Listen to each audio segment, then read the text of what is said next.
கடினமான உழைப்பு ஒருவரை சிகரத்துக்கு கொண்டு செல்கிறது. சிகரத்திற்கு சென்று அவர் பார்க்கின்ற போது அவரை நேசிக்கின்ற உள்ளங்கள் அவரை சூழ்ந்திருக்கின்றன. இது ஒரு கலை இலக்கியவாதிக்கு, ஒரு படைப்பாளிக்கு மிகவும் பொருத்தம்.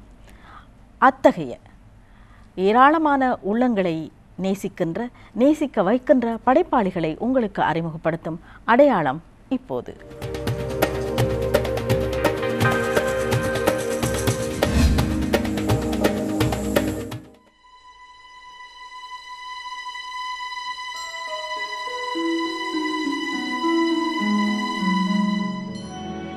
தென்றலே கவிபாடும் தென்கிழக்கு மண்ணில் நாட்டார் பாடல்களின் விளை நிலங்களில் ஒன்றாக விளங்குகின்ற பொத்துவில் பிரதேசத்தில் இயல்பாகவே நாட்டார் பாடலை பாடக்கூடிய குடும்ப பின்னணியில் பிறந்தவர் பொத்துவில் அஸ்மின்.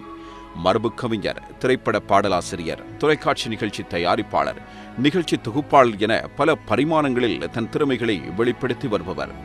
பொத்துவில் மத்திய கல்லூரியின் பழைய மாணவரான இவர் தனது விடாமுயற்சியினாலும் தளராத தன்னம்பிக்கையினாலும் இலங்கையில் விரல் விட்டு எண்ணக்கூடிய இளம் மரபு கவிஞர்களில் குறிப்பிடத்தக்க ஒருவராக தன்னை நிலைநிறுத்திக் கொண்டவர்.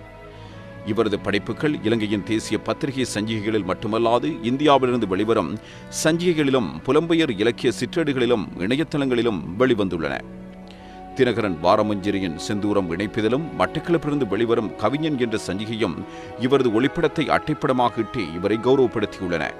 இவருடைய நேர்காணல்கள் இலங்கையில் உள்ள பிரபல ஊடகங்கள் பலவற்றில் இடம்பெற்றுள்ளதுடன் India, Malaysia, London, Canada, Germany, France, Italy போன்ற நாடுகளில் உள்ள தமிழ் இலத்திரனியல் ஊடகங்கள் பலவற்றிலும் இடம்பெற்றுள்ளன.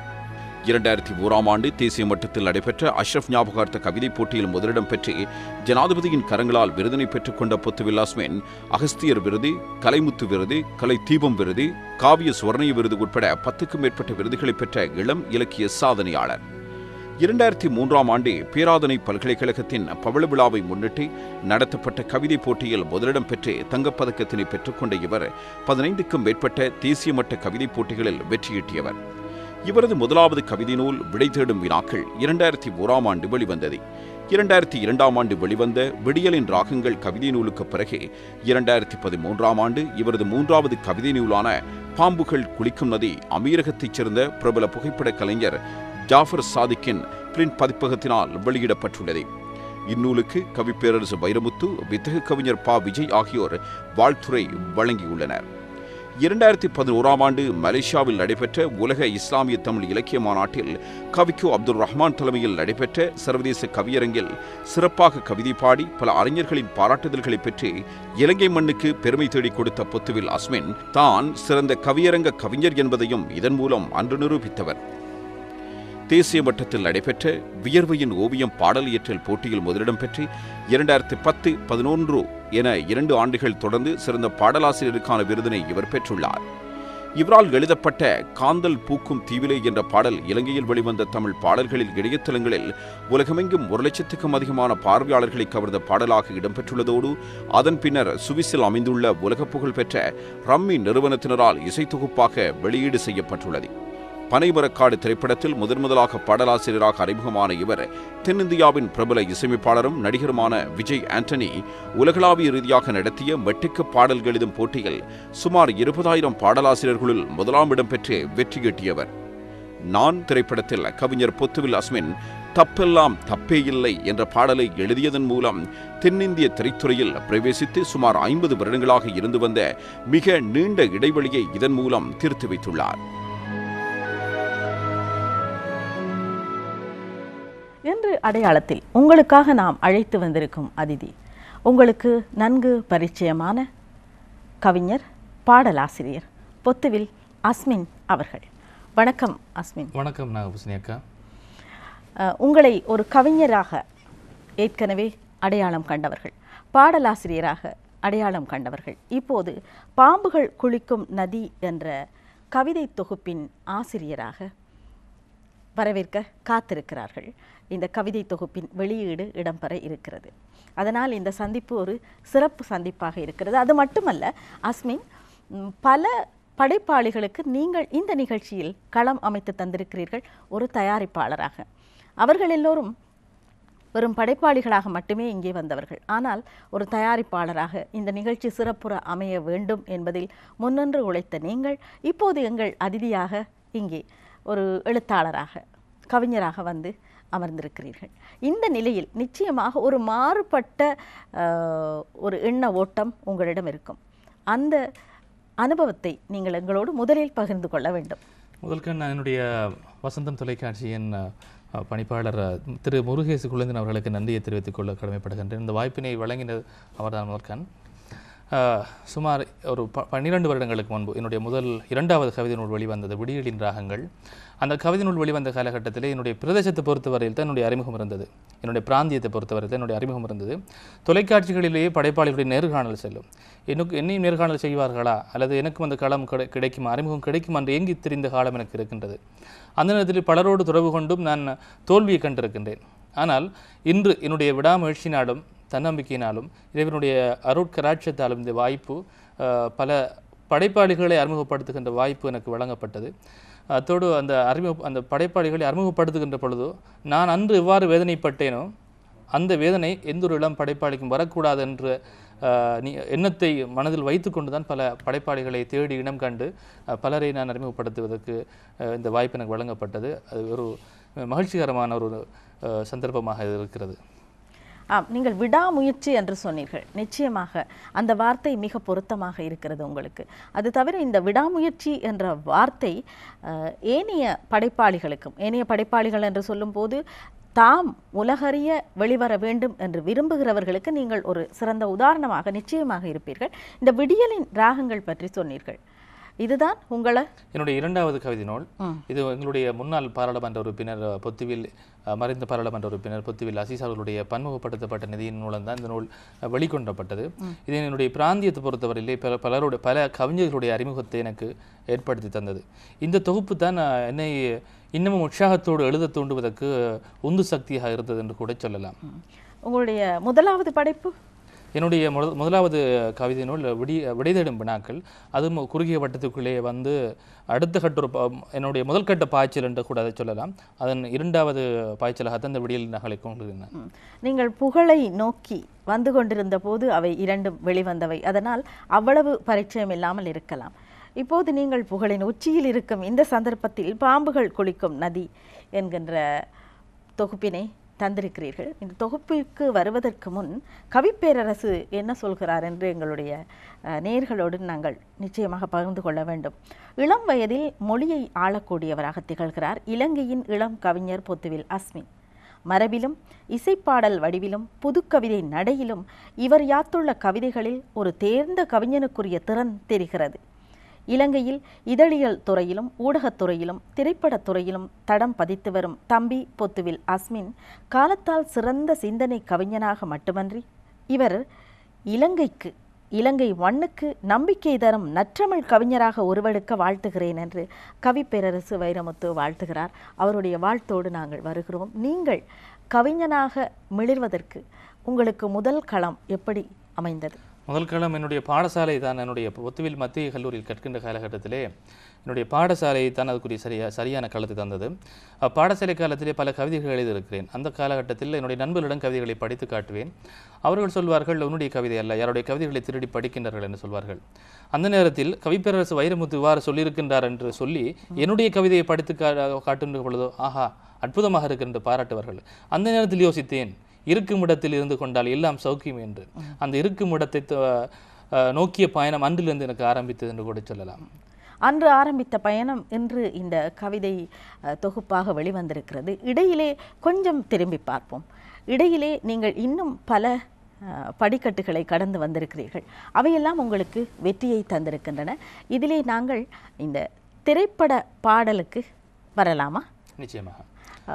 திரைப்படம் ஒன்றிலே பாடலாசிரியராக மிளிர்கின்ற வாய்ப்பு உங்களுக்கு கிடைத்திருக்கிறது. எல்லாருக்கும் இந்த வாய்ப்பு கிடைத்து விடாது அஸ்மின், ஆனால் உங்களுக்கு கிடைத்திருக்கிறது. கவிப்பேரரசு சொன்னது போல இந்த இளவயதிலேயே உங்களுக்கு இந்த சந்தர்ப்பம் கிடைத்திருக்கிறது. எப்படி இந்த சந்தர்ப்பம் கிட்டியது? நிச்சயமாக நான் திரைப்படத்துறையில் இலகுவாக கிடைத்த வாய்ப்பு என்று அல்ல, எல்லோருக்கும் நினைத்து கொள்வார்கள் இலகுவாக கிடைத்த வாய்ப்பு என்று சொல்லி.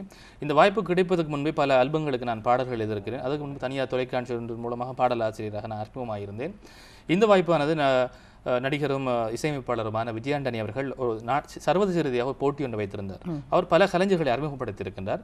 எனவே அவர் கதாநாயகனாக நடிக்கின்ற ஒரு படத்தின் மூலமாக ஒரு புதிய பாடலாசிரியரை அறிமுகப்படுத்த வேண்டும் என்ற நோக்கத்திலே ஒரு போட்டி ஒன்று வைத்திருந்தார்.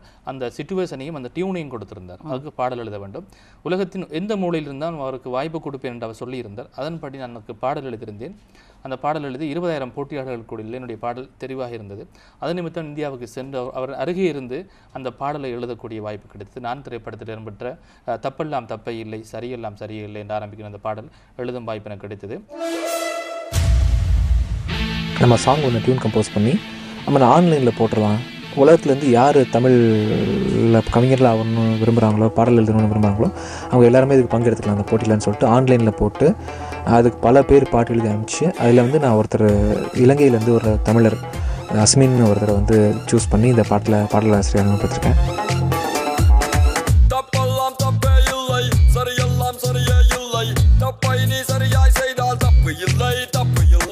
Open the doors, let me show you something. You gotta call me, my name is Salim. Every day that I keep hunting, let me go on, let me go strong. Gandhiyam buddhanum tappudan senjithirin dinan. Move it over time. Every day I believe that I will be fine. Someone good in the future, I think I will be fine.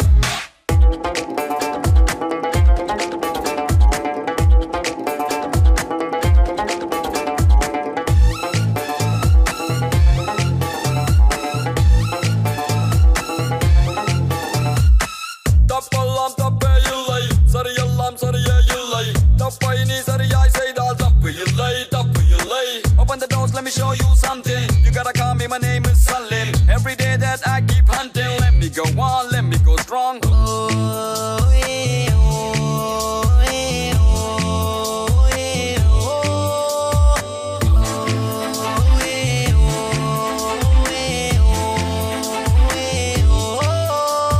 பாம்பில் விஷம் உள்ளதென்று தூரம் தள்ளி அஞ்சி நிற்பான் பாவம் அந்த ஆடுகளை உலையில் வைப்பான். நியாயங்களை பேசும்போது கோழை என தள்ளி வைப்பான். கையில் கத்தி உள்ளவனை தலைவன் என்பான். எப்போது பொய்கள் நீ சொல்வாயோ அப்போது உன்னை போல் உலகில் யார் என்பான். எப்போது உண்மை நீ சொல்வாயோ அப்போது உன்னை போல் ஏமாளி யார் என்பான்.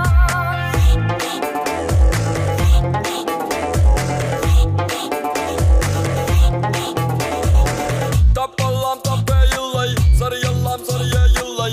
தப்பை நீ சரியாய் செய்தால் தப்பு இல்லை, தப்பு இல்லை.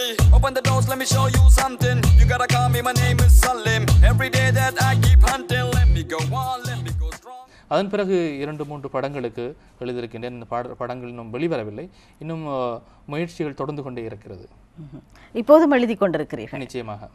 இலங்கையிலே வெளிவர இருக்கின்ற கடன்காரம் என்ற திரைப்படத்திலே இசையமைப்பாளர் கந்த பூஜேந்திரன் அவர்களின் இசையிலே பச்சை முத்த நச்சின்னு தான் தாடி புள்ள என்ற பாடல் எழுதியிருக்கின்ற அந்த பாடல் பெரிய வரவேற்பை பெற்றிருக்கிறது. சரி, இனி இந்த படத்தை அப்படியே வைத்துவிட்டு கவிஞராக நீங்கள் சிறப்புறும் போது உங்களுக்கு பல களங்கள் கிடைத்திருக்கும். அது கவி மேடையாக இருக்கலாம் அல்லது கவிதை போட்டிகளாக இருக்கலாம். இவற்றை பற்றிய உங்களுடைய அனுபவங்களை பகிர்ந்து. பாடசாலை காலத்திலே படிக்கின்ற பொழுது பல தேசிய மட்ட போட்டிகளிலே எனக்கு முதலாம் இடம் கிடைத்திருக்கிறது. முதலாம் இடம் தலைவர் அஷ்ரப் அவர்களுடைய ஞாபகார்த்த தினமாக தேசிய மட்டத்தில் நடத்தப்பட்ட கவிதை போட்டியிலே முதலாம் இடம் கிடைத்தது. அது நிமித்தம் 2001ஆம் ஆண்டு 9ஆம் மாதம் 17ஆம் தேதி பண்டாரநாயக்க ஞாபகார்த்த மாநாட்டு மண்டபத்திலே முன்னாள் ஜனாதிபதி சந்திரிகா அவர்களால் எனக்கு விருது வழங்கப்பட்டது. அது என்னுடைய பிரதேசத்தை பொறுத்தவரையிலும் என்னுடைய பாடசாலையை பொறுத்தவரையிலும் பெரும் வரவேற்பையும் உற்சாகத்தையும் கொடுத்தது. அதன் பிறகு எனக்கு சரியான அங்கீகாரம் கிடைத்தது என்று கூட சொல்லலாம். பல கவிஞர்கள் எனக்கு அழைப்பு ஏற்படுத்தி வாழ்த்தினார்கள். அதன் பிறகு அதுவும் என்னுடைய பயணத்துக்கு உறுதுணையாக இருந்ததுன்னு கூட சொல்லலாம். இப்போது நாங்கள் பார்க்கக்கூடிய இந்த விருதுகளும் அதில் அடங்கும். அனைத்துமே போட்டிகளிலே கிடைக்கப்பட்ட விருதுகள். நான் தேசிய மட்ட போட்டிகளில் 15க்கு மேற்பட்ட போட்டிகளில் பாடல் இயற்றல் போட்டிகளில் வெற்றி இருக்கின்றேன். என்னுடைய பிரபலமான ஒரு கவிதை இருக்கிறது, விருதுகள் பெறும் விருதுகள் என்று. என்னை பொறுத்தவரையில் இந்த விருதுகளோடு உடன்பாடில்லை. பாரதியாருடைய செந்தமிழ் நாடனம் போதினிலே இன்ப தென்பந்து பாயுது காதினிலே என்ற பாடல் எல்லோருக்கும் ஞாபகம் இருக்கும். அந்த பாடல் ஒரு போட்டியிலே 3ஆம் இடம் கிடைத்த பாடல். முதலாம் இடம் பெற்றவர் முன்னாள் நாவலாசிரியர் மாதவையர். ஆனால் இன்று அந்த பாடல் 3ஆம் இடம் பெற்ற பாடல் மக்கள் மனதிலே நிலைத்து நிற்கின்றது. எனவே இந்த போட்டிகள், முதலாம் இடம் வெற்றி, விருதுகள் எல்லாம் என்னை பொறுத்தவரை கணக்கில்லை. அவன் நடந்து போகின்ற பொழுது நாங்கள் விழுகின்ற பூக்கள் என்று கூட சொல்லலாம். அதை நினைத்துக் கொண்டதில் மயங்கியிருப்பதில் எந்த அர்த்தமும் இல்லை. என்னுடைய நோக்கம், என்னுடைய பயணம் தொடர்ந்து கொண்டே இருக்கும். நிச்சயமாக ஒரு அனுபவ முதிர்ச்சி வரும்போது உங்களுடைய இந்த பதில் பொருத்தமாக இருக்கிறது. ஆனாலும் பாடசாலை நாட்களில் இது மாதிரியான விருதுகள் தான் உங்களைப் போல் இளைஞனாக வருகின்ற போது ஒரு சிறந்த இடத்துக்கு வருவதற்கு உறுதுணையாக அல்லது உந்து சக்தியாக இருக்கின்றன என்று சொல்லலாம் இல்லையா? நிச்சயமாக பாடசாலை காலகட்டத்தில் கிடைத்த விருதுகள் நிறைய இருக்கின்றன. இன்னும் சில விருதுகளை கொண்டு வரவில்லை. மேசை போதாது என்று கூட சொல்லலாம். நிச்சயமாக இந்த விருதுகள் சரியான படைப்பாளிகளை இனம் கண்டு ஊக்கப்படுத்தி அவர்களை முன்னோக்கி கொண்டு செல்வதற்கு பயன்படுத்தப்படுகின்றது. அதில் எந்த மாற்றமும் இல்லை. ஆனால் அந்த விருதுகள் சரியான இடங்களுக்கு, சரியான திறமைகளுக்கு வழங்கப்படாது விட்டால் அங்கே அந்த விருதுகளில் எந்த பயனும் இல்லை என்று கூட சொல்லலாம். நிச்சயமாக அது சரியான பொருத்தமான நபருக்கு வழங்கப்பட வேண்டும் என்பதில் எல்லோருக்குமே ஆர்வம் இருக்கிறது. அதுதான் எல்லோருக்கும் உடன்பாடான ஒரு விடயமும் கூட. இந்த சந்தர்ப்பத்தில் இந்த கவிதையின் நிமித்தம் நீங்கள் வெளிநாடுகளுக்கு அல்லது எங்கேனும் மாநாடுகளுக்கு அழைக்கப்பட்ட சந்தர்ப்பங்கள் இருக்கின்றன? நிச்சயமாக வெளிநாட்டு பயணங்களுக்கு எனக்கு 2-3 தடவை வாய்த்திருக்கின்றது. அது இந்த கவிதை கொடுத்த வரம் என்று கூட சொல்லலாம். இதற்கு முன்பு ஒரு தனியார் தொலைக்காட்சி மூலமாக இந்தியாவுக்கு சென்று வந்திருக்கின்றேன். அதுபோன்று அண்மையில் அல்ல, 2 வருடங்களுக்கு முன்பு உலக இஸ்லாமிய தமிழ் இலக்கிய மாநாடு மலேசியாவில் நடைபெற்றது. அதிலே ஒரு சர்வதேச கவியரங்கு நடந்தது. அதற்கு தலைமை தாங்கியிருந்த கவிக்கோ அப்துல் ரஹ்மான் அவர்கள் இலங்கையிலிருந்து 200க்கும் மேற்பட்ட படைப்பாளிகள் சென்றிருந்தார்கள். 2 படைப்பாளிகளுக்கு அங்கே கவிமணி நஜ்முல் ஹுசைன் அவர்களுக்கும் எனக்கும் அங்கே இந்த கவியரங்கத்திலே கவிதை பாடுவதற்கு வாய்ப்பு வழங்கப்பட்டது. இலங்கையிலே ஒரு போட்டி ஒன்று வைத்திருந்தார்கள். அந்த போட்டியில் தெரிவாகி அங்கு சென்று சிறப்பாக கவிதை பாடியதால் அங்கும் இலங்கையிலும் என்னை கௌரவித்தார்கள். மலேசியா பத்திரிகைகள், வானொலிகள் கூட என்னை பாராட்டி எழுதியது. அது பெரும் ஒரு உற்சாகத்தையும் பல முக்கியமான மூத்த படைப்பாளர்களுடைய அறிமுகத்தையும் அங்கீகாரத்தையும் பெற்றுக் கொடுத்த சந்தர்ப்பமாக அதனை கருதுகின்றேன். நான் மூத்த படைப்பாளிகளுடைய அறிமுகம், அங்கீகாரம் என்று சொன்னீர்கள். அவர்கள் அளவில் உங்களை பற்றிய எண்ணக்கரு அல்லது உங்கள் மீதான வரவேற்பு எப்படி இருக்கிறது? நிச்சயமாக இந்த என்னுடைய பாம்புகள் குளிக்கும் நதி கவிதை நூலை படிப்பவர்களுக்கு வெளிவந்த பிற்பாடு நாளை அதனுடைய வெளியீட்டு விழா நடைபெற இருக்கின்றது. வெளிவந்ததுக்கு பிற்பாடு அதனுடைய கருத்துரைகளிலே பல நாடுகளில் இருக்கின்ற முக்கியமான மூத்த படைப்பாளிகள் என்னை பற்றி குறிப்புகள் எழுதியிருக்கின்றார்கள். என்னுடைய கவிதைகளை பற்றி நிச்சயமாக அதை படித்து தெரிந்து கொள்கின்றவர்களுக்கு என்னுடைய படைப்பு சம்பந்தமான எண்ணக்கருக்களை அறிந்து கொள்ளலாம் என்று நினைக்கின்றேன். மலேசியா சென்றது பற்றி குறிப்பிட்டீர்கள். இது தவிர உங்களால் மறக்க முடியாத சந்தர்ப்பங்கள் அல்லது சம்பவங்கள்? என்னை பொறுத்தவரையிலே வாழ்க்கையில் ஏற்படுகின்ற ஒவ்வொரு விடயத்தையும் நான் மறக்க மாட்டேன். எனக்கு நன்மை செய்தவர்களை நான் மறக்க மாட்டேன், தீமை செய்தவர்களை மறக்க மாட்டேன். ஆனால் தீமை செய்தவர்களை மறக்க மாட்டேன் என்று சொல்கின்ற விடயம் என்னவென்றால், அந்த தீமை செய்துகின்றவர்கள் அல்லது எனக்கு எதிராக இருக்கின்றவர்கள் தான் என்னை உற்சாகப்படுத்தி இன்னும் அடுத்த கட்ட நகர்வுக்கு நகர்த்து செல்கின்றார்கள். எனவே இவ்விடத்தில் நான் பலருக்கு நன்றி கூட கடமைப்பட்டிருக்கின்றேன். இலங்கையில் மட்டுமல்ல, பல நாடுகளில் இருக்கின்ற பல நண்பர்கள் இருக்கின்றார்கள். அவர்கள் என்னுடைய இலக்கிய முயற்சிகளுக்கு பல வகையிலே வந்து சக்தியாக இருக்கின்றார்கள். அவர்களுக்கு நான் இந்த தருணத்திலே நன்றி கொள்வதற்கு நான் கடமைப்பட்டிருக்கின்றேன். அவருடைய பேரை இவ்விடத்தில் சொன்னால் சிறப்பாக இருக்கும். எழுத்தாளர் ராஜீவ் அவர்கள் ஜெர்மனியில் இருக்கின்றார். என்னுடைய மிகவும் நெருக்கமான நண்பர். அவர் என்னுடைய இலக்கிய முயற்சிகளுக்கு உறுதுணையாக இருப்பார். அதே போன்று அமெரிக்காவில் இருக்கின்ற பிரேமிகா ராஜா, அதே போன்று நோர்வேயில் இருக்கின்ற தயாகரன் நவரத்னம், அதே போன்று கனடாவில் இருக்கின்ற கவிதாயினி மணிமேகலை கைலவாசன், கங்கைவேணி கைலவாசன் பிரான்சில் இருக்கின்றார். அதே போன்று அருளுனி சிவனேசன் லண்டனில் இருக்கின்றார். அதே போன்று பீட்டர் குலாம் ஜெர்மனியில் இருக்கின்றார். அதே போன்று ஜெஸ்மின் மரியா ஜெனட் இஸ்ரேலில் இருக்கின்றார். இப்படி பல நண்பர்கள் என்னுடைய இலக்கிய முயற்சிகளுக்கு உறுதுணையாக உந்து சக்தியாகவும் என்னை வழி நடத்துகின்றவர்களாகவும் இருக்கின்றார்கள். இலங்கையிலும் பலர் இருக்கின்றார்கள். அவர்களே பேரை சொன்ன போனால் இந்த இடம் நிகழ்ச்சி போதாது. இந்த பாம்புகள் குளிக்கும் நதி கவிதை நூல் வெளியீட்டு விழா நாளை நடைபெறுகிறது. எங்கே நடைபெறுகிறது? யார் அதிதி?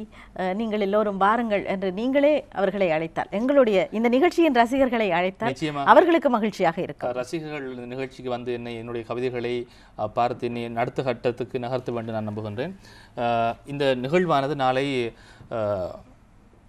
காப்பியுகோ டாக்டர் ஜின்னா சர்பிதன் அவர்களின் தலைமையிலே போஸ்டல் ஆடிட்டோரியம் தபால் தலைமை கேட்பர் கூடத்தில் கொழும்பில் இருக்கின்ற தபால் தலைமை கேட்பர் கூடத்தில் நடைபெற இருக்கின்றது. இதற்கு பிரதம அதிதியாக கௌரவ நீதி அமைச்சர் அல்ஹாஜ் ரவுஃப் ஹக்கீம் அவர்கள் கலந்து கொள்ள இருக்கின்றார். அதுபோன்று பாராளுமன்ற உறுப்பினர்கள் ஹசன் அலி, அப்துல் மஜீத், ஃபைசல் காசிம், பிரபா கணேசன், ஹுனைஸ் பாரூக், அஸ்லம் ஆகியோர்கள் கலந்து கொள்ள இருக்கின்றார்கள். அதுபோன்று சிறப்பதிகளாக அலவி மௌலானா, கலாநிதி சிராஜ் மீரா சாஹிப், ஏஎல் தவம் கிழக்கு மாகாண சபை உறுப்பினர் அங்கஜன் ராமநாதன், வாசித், முனாஸ் போன்ற முக்கியமானவர்கள் வர இருக்கின்றார்கள். அதுபோன்று கலை இலக்கிய அதிகளிலே மணிப்புலவர் மருதுரை மஜித், உடுவை தில்லை நடராஜா, எஸ் முத்துமீரான், அந்தனி ஜீவா, கலைவாதி கலில், டாக்டர் ஜானசேகரன், டாக்டர் தாசிம் அகமது, கவிஞர் சோலைக்கிளி, சுதாராஜ், மேமன் கவி, அஷ்ரப் ஷிஹாப்தீன், மானா மக்கின், ராஜ் சிவா, கலைச்செல்வன், ரவுஃப், கலைமால் ஹிதாரிஸ்வி என்று இப்படி ஒரு இலக்கிய பட்டாளமே வர இருக்கின்றது. பேராசிரியர் கலாநிதி துரைமானவன் அவர்கள் இந்த நூலாய்வு செய்ய இருக்கின்றார். முதல் பிரதியை இவனுடைய எல்லோருக்கும் பரிச்சயமான புரவலர் அல்ஹாஜ் ஹாசிம் அவர்கள் பெற்றுக்கொள்ள இருக்கின்றார். அதே போன்று இதற்கு விசேட விருந்தினராக தேசமானிய தேச சக்தி டாக்டர் அல்ஹாஜ் அப்துல் கய்யீம் அவர்களும் வர இருக்கின்றார். கவி வாழ்த்தினை கவிஞர் கின்னி அமீராலி அவர்கள் நிகழ்த்திருக்கின்றார். இவ்வாறு மிகவும் வித்தியாசமான ஒரு நிகழ்வாக இருக்கும். பல படைப்பாளிகள், ஊடகத்துறை முக்கிய நண்பர்கள் எல்லாம் வர இருக்கின்றார்கள். எனவே என்னுடைய நண்பர்களையும் ரசிகர்களையும் அனைவரையுமே அந்த நிகழ்வுக்கு கலந்து கொள்ளுமாறு அழைப்பு விடுக்கின்றேன். சரியாக 3:40 மணிக்கு இந்த நிகழ்ச்சி நடைபெற இருக்கின்றது. அந்த வரவேற்போடு இப்போது செந்தூரம் என்கின்ற சஞ்சிகையிலே உங்களுடைய இளவயது நீங்கள் இளைஞர் தான், நான் நினைக்கிறேன் பல வருடங்களுக்கு முன் எடுக்கப்பட்ட படம் இந்த செந்தூரம் முகப்பினை அலங்கரிக்கிறது. இந்த சந்தர்ப்பம் நிச்சயமாக இந்த சந்தர்ப்பம் என்னை தினகரன் பத்திரிகைகளில் நேர்காணல் செய்திருந்தார்கள். செந்தூரம் பத்திரிகை மீண்டும் ஆரம்பம் செய்வதற்காக முதலாக ஒரு படைப்பாளருடைய புகைப்படத்தை அதன் அட்டைப்படத்தில் விட்டு சிறப்பித்தார்கள். அதன் பிறகு பல படைப்பாளர்களுடைய அட்டைப்படம் கூட வந்திருக்கின்றது. அதே போல இன்னும் ஒரு சஞ்சிகையின் முகப்பினையும் நீங்கள் அலங்கரிக்கிறீர்கள். மட்டக்களப்பிலிருந்து வருகின்ற கவிஞர் என்ற சஞ்சிகை பல கவிஞர்களுடைய கவிதைகளில் இடம்பெறும். இதிலே முதலாக ஒரு இளம் கவிஞருடைய கவிதை அட்டைப்படத்தை விட்டு சிறப்பித்திருக்கின்றார்கள். இதற்கு இந்த கவிஞர் சஞ்சிகைக்கு நான் நன்றி கூறுவதற்கு கடமைப்பட்டிருக்கின்றேன். அஸ்மி, இவை தவிர, அதாவது பாடலாசிரியராக இப்போது நாங்கள் அதை பற்றி பேசினோம். கவிஞர் என்கிற ரீதியில் நீங்கள் உலகம் அறிந்தவர் என்று சொல்ல வேண்டும். இல்லை, அப்படி உலகம் அறிந்தவர் என்று சொல்ல முடியாது. ஏனெனில் பல முக்கியமான கவிஞர்களுடைய முக்கியமான தெரியாமல் இருக்கிறது. இல்லை, ஏனென்று சொன்னால் நீங்கள் ஒரு பாடலாசிரியராக பலருக்கும் அறிமுகமாக இருக்கிறீர்கள். பாடல் கவிதை என்று சொல்லுகின்ற போது இந்த கவிதையை ரசிக்கிறவர்கள், தமிழ் அறிந்தவர்கள் உலகம் முழுவதும் இருக்கிறார்கள். அதனால் நிச்சயமாக எந்த ஒரு கவிஞனும் எந்த ஒரு படைப்பாளியும் உலக அறிந்தவனாகத்தான் இருக்க முடியும் என்பது என்னுடைய தாழ்மையான அபிப்பிராயம். இது தவிர உங்களுடைய வேறு இலக்கிய முயற்சிகள்? என்னுடைய இலக்கிய முயற்சி சிறுகதைகள் எழுதியிருக்கின்றேன். ஒரு 10க்கும் மேற்பட்ட சிறுகதைகள் பத்திரிகைகள் வெளிவந்திருக்கின்றன. நான் சிறுகதைகள் எழுதுவதற்கு நிறைந்த கால நேரம் தேவைப்படும். நான் ஊடகத்துறையில் பணிபுரிவது என்பதால் எழுதுவதற்கு நேரம் இல்லாமல் இருக்கின்றால் நான் சொல்ல மறந்த கதைகளும் சொல்வதற்கான கதைகள் நிறையவே இருக்கின்றன. நிச்சயமாக அதுக்குரிய சரியான ஒரு முதிர்ச்சி ஒன்று வருகின்ற பொழுது அது பெரும் ஒரு நாவலாக சிறுகதையாக வடிக்கின்ற பல உண்மை சம்பவங்கள் அடங்கிய பல கதைகள் எனக்கு இருக்கின்றன. இன்ஷா அல்லாஹ் இறைவன் அதற்கு சந்தர்ப்பங்களை நேரத்தின் தந்தால் எழுத இருக்கின்றேன். அதோடு கொழும்பு பல்கலைக்கழகத்தில் நான் சமர்ப்பித்த நவீன தகவல் பரிமாற்றத்தில் சமூக வலைத்தளங்களின் பங்களிப்பு என்ற என்னுடைய ஆய்வுக் கட்டுரையை நூலுருவாக்குவதற்கு இருக்கின்றேன். அதில் சமூக வலைத்தளங்கள் பற்றிய பல விஷயங்களை தேடி நான் எழுதியிருக்கின்றேன். அதை நூலுருவாக்குவது, எதிர்காலத்தில் நூலுருவாக்குவதற்கும் இருக்கின்றேன். ஆர்வத்தோடு இருக்கிறீர்கள். இது தவிர இந்த சிறுகதை, இந்த உங்களுடைய ஆய்வின் அறிமுகம், இது தவிர வேறு வழியிலான கலை உலகத்துடனான உங்களுடைய தொடர்பு?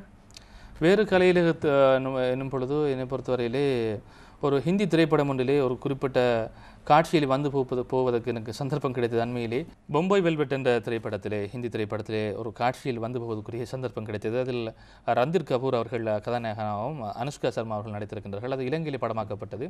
அதிலே ஒரு சிறு காட்சி ஒன்றிலே வருவதற்குரிய வாய்ப்பு எனக்கு வழங்கப்பட்டதில் கூட நான் நடித்திருக்கின்றேன். ஆக பல விடயங்களில் நீங்கள் தடம் பதித்திருக்கிறீர்கள் என்று தான் சொல்ல வேண்டும். இன்னும் ஒன்றையும் சொல்ல வேண்டும், எங்களுடைய தொலைக்காட்சி ரசிகர்கள் அறிந்திருப்பார்கள். நிச்சயமாக நீங்கள் ஒரு நிகழ்ச்சியை கூட தொகுத்து வழங்கினீர்கள், கவிதைகள்.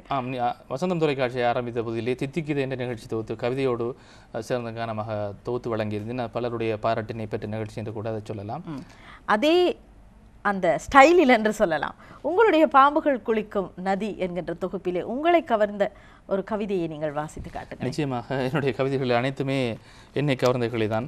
என்னை தாண்டி வந்தது பிற்பாடு தான் அது விண்ணை தாண்டி போக வேண்டும் என்று நினைப்பவன் நான். முதலாக விமர்சகனாகவும் ரசிகனாகவும் நான் தான் இருக்கின்றேன். இதில் எனக்கு பிடித்த கவிதை ஒன்று, குயில்கள் குறைக்கின்றன. ஓவியம் வரையும் தூரிகை கொண்டு ஒட்டடை அடிக்கின்றாய், காவியம் பாடும் கைகளை கொண்டு கற்களை உடைக்கின்றாய், சாதனை படைக்கும் சக்தி இருந்தும் சாக்கடை அழுகின்றாய், சரித்திரம் படைக்க பிறந்தவன் நீயோ சப்பாத்து துடைக்கின்றாய், சவுக்கால் உன்னை அடிப்போருக்கு சாமரை வீசுகின்றாய், சருகாய் உன்னை ஆக்கியோருக்கு சந்தனம் பூசுகின்றாய், பசியை உனக்கு தருவோருக்கு சோறு சமைக்கின்றாய், நஞ்சை உனக்கு தந்தோரிடமும் நலமா என்கின்றாய், கடலை உனக்கு வைத்துக்கொண்டு பிச்சை கேட்கின்றாய், 1000 சூரியன் அருகிலிருந்தும் இருட்டில் இருக்கின்றாய், நாட்டை சுமக்கும் தோள்கள் உனது மூட்டை சுமக்கின்றாய், மூட்டை சுமந்தும் பசியாலேனோ முடங்கி கிடக்கின்றாய், உறவுகள் 1000 இருந்தும் ஈற்றில் உணவுக்கு அழைகின்றாய், தேகம் தேய உழைத்தும் என்ன தெருவில் நிற்கின்றாய், தென்றல் கூட புயலாய் மாறும் தெரிந்து கொல்லப்பா, துவண்டு கிடந்து அழிதல் விட்டு துணிந்து நில்லப்பா, மரணம் என்ற நோயை கொல்ல மருந்து இல்லப்பா, வாழும் வரைக்கும் உனக்காய் வாழ்வை வாழ்ந்து பாரப்பா, தண்ணீர் கூட கோபம் வந்தால் தட்டி கேட்கும்பா, வெட்கம் கெட்ட உந்தன் நெஞ்சை வெட்டி போடப்பா, பாசம் நேசம் பந்தம் எல்லாம் பழைய பொய்யப்பா, வேஷம் போடும் மனிதர் கூட்டம் விளங்கி கொள்ளப்பா, உந்தன் கையில் காசு இருந்தால் ஊரு மதிக்கும்பா, சுவாசம் கூட தேவை என்றால் சும்மா கிடைக்கும்பா, தண்ணீர் தோட்டம் வைத்துக்கொண்டு தாகம் குடிக்காதே, கண்ணீர் சிந்தி கலங்கி நின்றால் கவிதை பிறக்காதே, குயிலை உனக்குள் வைத்துக்கொண்டு குறைத்து தெரியாதே, குட்டுப்பட்டு குட்டுப்பட்டே குன்றி போகாதே, காக்கை கூட நல்லதை சொன்னால் காது கொடுத்து கேள், அகந்தை கொண்டு கேட்க மறுத்தால் அதுவே உனக்கு வாழ், நன்றி கெட்ட மனிதனை பார்க்கிலும் நாய்கள் என்றும் மேல் என்பதை உணர்ந்து வாழ்வாயாயின் அந்த வானம் உனக்கு கீழ். சரி, உங்கள் ஆதர்ஷ கவிஞர் யார்? என்னை பொறுத்தவரையில் என்னுடைய ஆதர்ச மானசீக குருவாக கருதுவது கவிப்பேரரசு வைரமுத்து அவர்களே. அவர் பல வருஷமாக அவருடைய கவிதைகளை வாசிப்பவன் நான், அவருடைய கவிதை சொல்கின்ற பாணியை கூட ரசிப்பவன் நான். ஏனென்றால் நீங்கள் இப்போது கவிதை வாசித்த போது என்னுடைய ஞாபகத்தில் மட்டுமல்ல, இந்த நிகழ்ச்சியை பார்த்து கொண்டிருப்பவர்கள் ஞாபகத்திலும் கவி பேரரசு வைரமுத்து வந்து நிற்கிறார். நிச்சயமாக பாதிப்பு இல்லாமல் ஒரு பாதிப்பு கூட மலராது என்று சொல்வார்கள். கவிப்பேரரசு வைரமுத்துவை பல கவிஞர்கள் பாதித்திருக்கின்றார்கள். என்னுடைய தலைமுறை கவிஞராக கவிப்பேரரசு வைரமுத்து இருக்கின்றார். அவரை என்னை பாதித்ததில் எந்த தவறும் இல்லை. சரி, இப்போது ஒரு பெரிய புத்தகம் ஒன்று என்னுடைய கைகளில் இருக்கிறது. நான் நினைக்கவில்லை, எனக்கு தூக்குவதற்கு கொஞ்சம் சிரமமாக இருக்கிறது. அஸ்மினின் முகப்பு படம் இதை அலங்கரித்துக் கொண்டிருக்கிறது. ஒரு 15 வருட காலமாக இந்த இலக்கியத்துறையில் ஈடுபட்டு வருகின்றேன். அதில் கிடைத்த அதில் அடையப்பட்ட சன்மானங்கள் விருதுகள் பற்றிய விவரங்கள் இதில் இருக்கு. அது போன்ற பத்திரிகை குறிப்புகள் ஆவணமாக நீங்கள் ஒரு ஆவணமாக நான் சேகரித்து வைத்திருக்கின்றேன். இதிலே கூட காணக்கூடியதாக இருக்கிறது எங்களுடைய இசையமைப்பாளர் விஜய் ஆண்டனியினுடைய ஒரு படத்தோடு நீங்கள் இருக்கிறீர்கள். இப்படி பலவற்றை நீங்கள் ஆவணப்படுத்தி இருக்கிறீர்கள். கொஞ்சம் சிரமப்பட்டு தான் எங்களுடைய நேயர்களுக்கு இதை காட்ட வேண்டி இருக்கிறது. அஸ்மின், இவையெல்லாம் உண்மையில் ஞாபக பதிவுகள் மட்டுமல்ல, சிறந்த ஆவணங்கள் மட்டுமல்ல, அதையும் மீறி பொக்கிஷம் என்றுதான் சொல்ல வேண்டும். உங்களை பொறுத்த நிச்சயமாக இது அந்த ஆவணத்தை செய்த என்னுடைய அன்பு மனைவி ரிஃப்கா அவர்கள், அவர் ஆங்கில ஆசிரியராக இருக்கின்றார். அவர் தான் என்னுடைய இந்த தொகுப்புகள் எல்லாம் வெட்டி எடுத்து இவ்வாறு ஒரு புத்தகமாக வடிவமைத்திருந்தார். அவருக்கும் இந்த வேலையில் நன்றி சொல்வதற்கு நான் கடமைப்பட்டிருக்கின்றேன். அவர் தவிர இன்னும் யார் யாருக்கெல்லாம் நீங்கள் ஏற்கனவே உங்கள் புத்தகம் சம்பந்தமாக நன்றி கூறினீர்கள், இன்னும் நினைவுபடுத்தப்பட வேண்டியவர்கள்? நினைவுபடுத்த வேண்டியவர் இந்த பாம்புகள் குளிக்கும் கவிதை நூல் வெளியீட்டு விழாவுக்கு மிக பிரதானமான அனுசரணை வழங்குகின்றார் தேசமானிய தேசசக்தி டாக்டர் அப்துல் கையும் அவர்கள். அவருக்கு நான் இந்த இடத்திலே நன்றி சொல்வதற்கு கடமைப்பட்டிருக்கின்றேன். அதுபோன்று அலுமினி சிவனேசன், அதுபோன்று மணிமேகலை கைலவாசன் அவர்கள் கூட இந்த நூல் வெளியீட்டு விழாவுக்கு பல அனுசரணைகள் வழங்குகின்றார்கள். அவர்களுக்கு நான் இந்த வேளையில் நன்றி சொல்வதற்கு கடமைப்பட்டிருக்கிறேன். அதுபோன்று பல நண்பர்கள் உறவுகள் கூட எனக்கு உதவி செய்கின்றார்கள். அவர்களுக்கெல்லாம் நான் நன்றி சொல்வதற்கு மனம் நிறைந்து நன்றி சொல்வதற்கு கடமைப்பட்டிருக்கின்றேன். இப்போது என்னுடைய கைகளில் கூட ஏராளமான சான்றிதழ்கள் இருக்கின்றன. இந்த நிகழ்ச்சி நிறைவு பெறும் தருணத்திலே இவற்றையும் ஒரு முறை பார்த்து விடுவோம். நான் நினைக்கிறேன் இதுதான் நீங்கள் மலேசியாவில் பெற்ற கிடைக்கப்பட்ட சான்றிதழ் அது. இதைத் தொடர்ந்து தமிழ் பேரதனை பல்கலைக்கழகத்திலே கவிதை போட்டியில் தேசிய மட்டத்திலே தங்கப்பதக்கம் எனக்கு கிடைத்தது. அதன் நிமித்தம் வழங்கப்பட்ட சான்றிதழ். இது சர்வதேச ரீதியாக நடத்தப்பட்ட கவிதை போட்டி ஒன்றில் எனக்கு கிடைத்த சான்றிதழ் ஒன்று. இது மாணவ சாகித்ய விழா, இதுவும் பேரதனை பல்கலைக்கழகத்தில் வழங்கப்பட்ட சான்றிதழ். இது இளம் எழுத்தாளர்களுக்கான படைப்பிலக்க போட்டியிலே கிடைக்கப்பட்ட சான்றிதழ். இது தென்கிழக்கு பல்கலைக்கழகத்தினால் வழங்கப்பட்ட சான்றிதழ். கவிதை போட்டியிலே 3ஆம் இடம் கிடைக்கப்பட்டது தேசிய மட்டத்திலே.